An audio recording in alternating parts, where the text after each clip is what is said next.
The kingdom of heaven is near.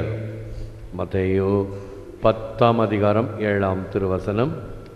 விண்ணரசு நெருங்கிவிட்டது. இது கிறிஸ்து வழங்கும் வாழ்வு தரும் நற்செய்தி. கிறிஸ்துவே உமக்கு புகழ். I am the way, I am the truth, I am the life. யோவான் 14:6. நானே வழியும் உண்மையும் உயிரும். கிரேஸ்வில் அன்பார்ந்த சகோதரிகளே, அன்பார்ந்த பிள்ளைகளே, அன்பார்ந்த மலேசியா நண்பர்களே, அன்பார்ந்த தொலைக்காட்சி நேயர்களே, இறை அரசு என்பது என்ன? நம் ஆண்டவர் இயேசு கிறிஸ்து இறை தந்தையை பற்றியும் இறை அரசை பற்றியும் அறிவித்து வந்தார். நாம் அறிவிக்க வேண்டியது இன்னும் ஒன்று கூட. இறை தந்தை பற்றியும் சொல்ல வேண்டும், இறை அரசை பற்றியும் சொல்ல வேண்டும், இயேசுவை பற்றியும் சொல்ல வேண்டும். இதுதான் நற்செய்தி. ஆக இயேசு செய்த செயல்கள், போதித்த போதனைகள் அனைத்தும் இறை தந்தையை மையமாக வைத்து இறை அரசை இங்கே கொண்டு வருதல் என்பதிலே அவருடைய பணி.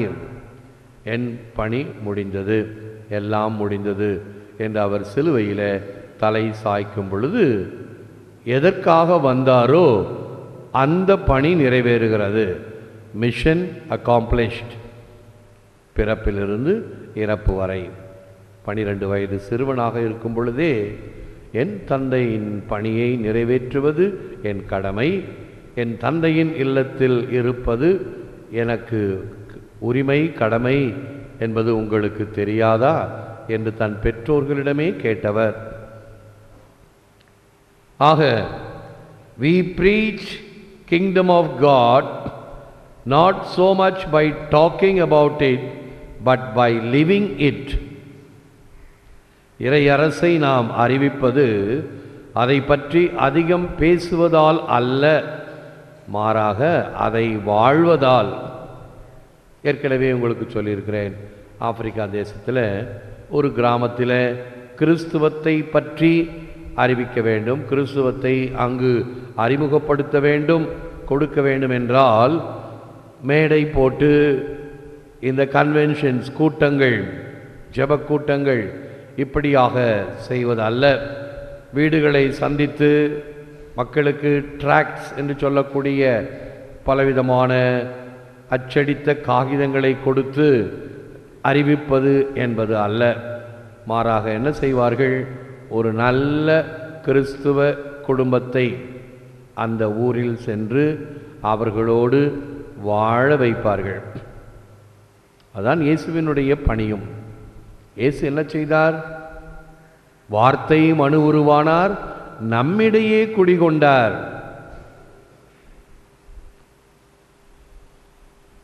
யாரிடம் யாருக்கு சேவை செய்ய வேண்டுமோ அங்கே தங்கி இருத்தல் வேண்டும்.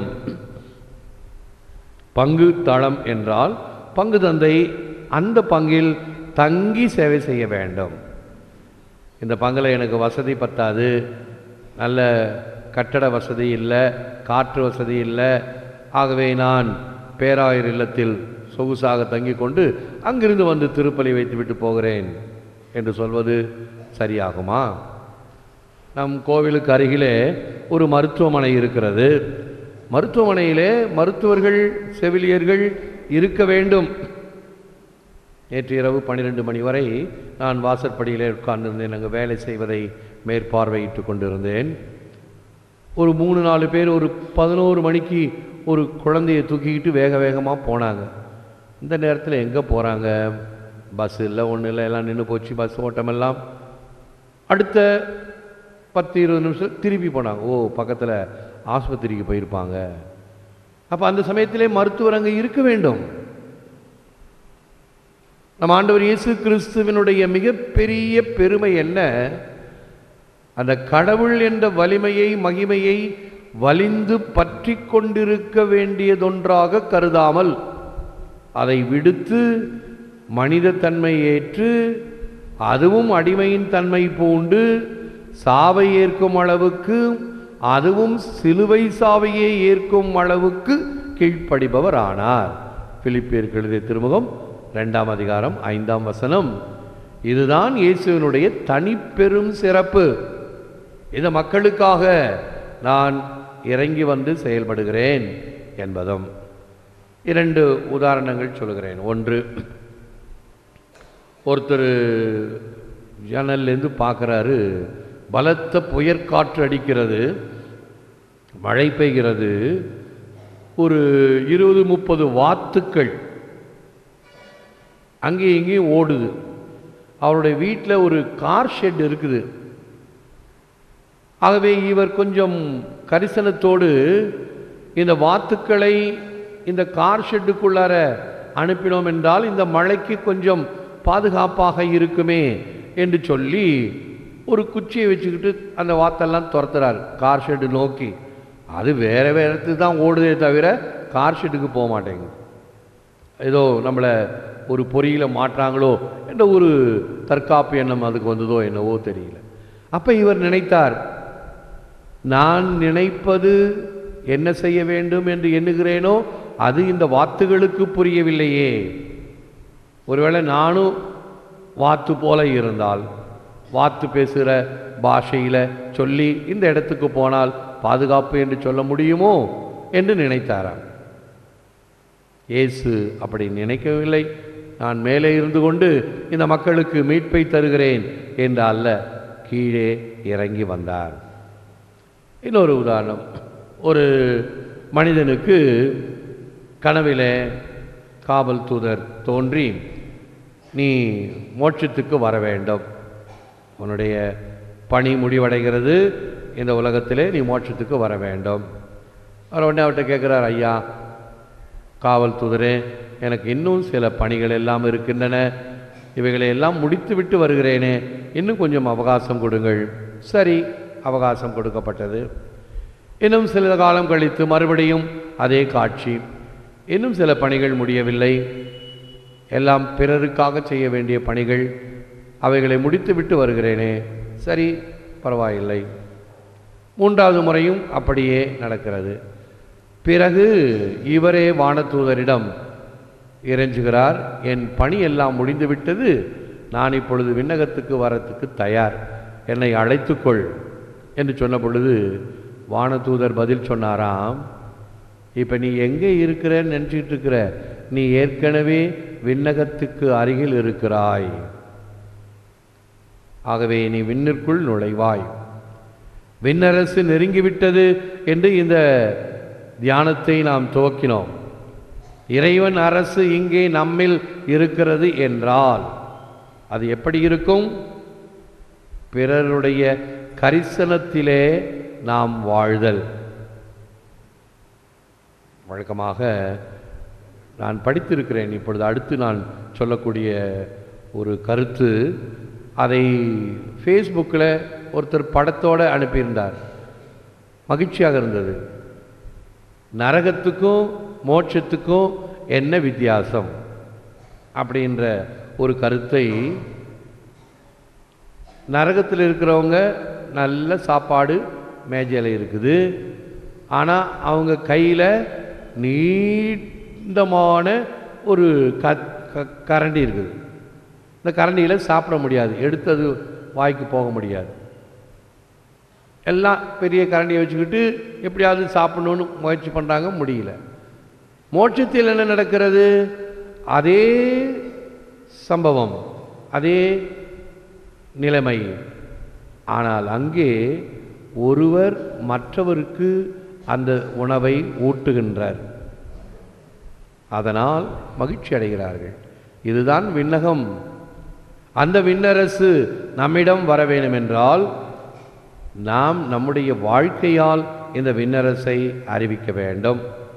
தியோடோர் ரூஸ்வெல்ட் என்ற அறிஞருடைய வார்த்தைகள், do what you can, do with what you have, do where you are. நீ இருக்கும் இடத்தில் உன்னிடத்தில் உள்ளதை கொண்டு உன்னால் முடிந்ததை செய். செய்ய வேண்டும். சாக்குப்போக்குகள் சொல்லக்கூடாது. எனக்கு நேரம் இல்லை, எனக்கு வசதி இல்லை, எனக்கு வாய்ப்பு கிடைக்கவில்லை, இது இருந்தால் அப்படி இருக்கும், அது இருந்தால் இப்படி இருக்கும், எனக்கு வாய்ப்பு கிடைத்தால் வானத்தை வில்லாக வளைப்பேன், மணலை கயிறாக திரிப்பேன் என்றெல்லாம் வசனங்கள் பேசிக்கொண்டு அல்ல. உன்னிடம் இருக்கக்கூடியதை உனக்கு கிடைத்த நேரத்தில் உன்னால் என்ன செய்ய முடியுமோ அதை செய்.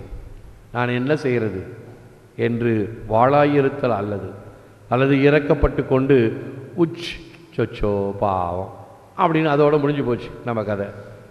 இறங்கி நான் பணி செய்ய வேண்டும். அந்த நல்ல சமாரியனுடைய உமையில் பார்த்தோம் அல்லவா? அந்த குருவும் சரி லேவியனும் சரி இறங்கி அவர்களுக்கு உதவவில்லை. ஆனால் சமாரியன் இறங்கி அவர்களுக்கு அந்த அடிபட்டவனுக்கு உதவி செய்தான். அதுதான் நமக்கு கொடுக்கப்படுகின்ற பாடம். Advent is hope, not in a passive way like that of someone waiting for a train, but active hope which gets us ready to give all that is needed for Jesus to be born again in our hearts. ஆண்டவரின் வருகை நம்பிக்கை நிறைந்தது. பேருந்துக்காக ஒருவர் காத்திருப்பது போல் சாதாரணமானது அல்ல.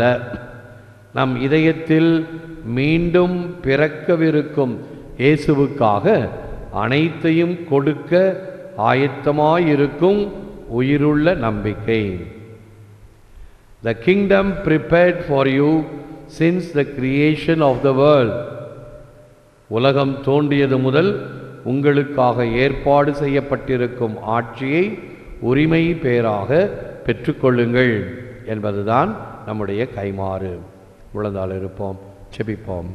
Lord Jesus, teach us during this Advent to keep our ways fixed on Christ our shepherd, our guide.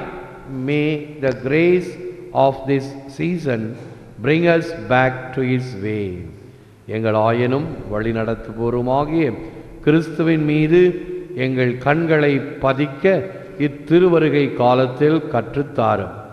ஆண்டவரே, இப்புனித காலத்தின் அருள் எங்களை மீண்டும் அவர் வழிக்கு இட்டுச் செல்வதாக.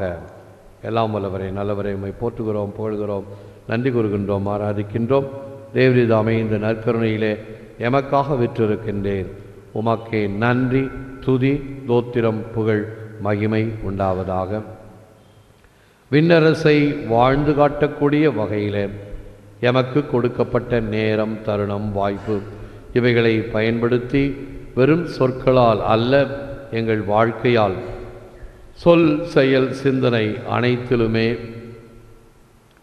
உமது பணியும் உமது அரசும் இறை தந்தையின் விருப்பமும் செயல்படக்கூடிய வகையில் வெறும் ஜெபம் மட்டும் அல்லாமல் உமது சித்தம் பரலோகத்தில் செய்யப்படுவது போல பூலோகத்திலும் செய்யப்படுவதாக என்று ஜெபிக்கின்ற வார்த்தைகள் எம்மில், எம் குடும்பத்தில், எம் சமுதாயத்தில் செயல்படக்கூடிய வகையில் நாங்கள் உறுதுணையாக இருப்போமாக. உம்முடைய விருப்பத்தை ஏற்றுக்கொள்பவர்களாக இருப்போமாக. எங்கள் ஜெபம், வேண்டுதல் யாருக்கெல்லாம் ஜெபிக்க கடமைப்பட்டிருக்கிறோமோ அவர்களுக்காகவும், இன்னும் எண்ணில்லாத மக்கள் ஊடகங்களின் வாயிலாக ஜெபித்து கொண்டிருப்போர் அனைவருக்கும் உமது அருளையும் ஆசிரையும் தாரும். ஏற்று வரமருளும் இறைவா, காக்கும் கரங்களினால். ஆமென், ஆமென்.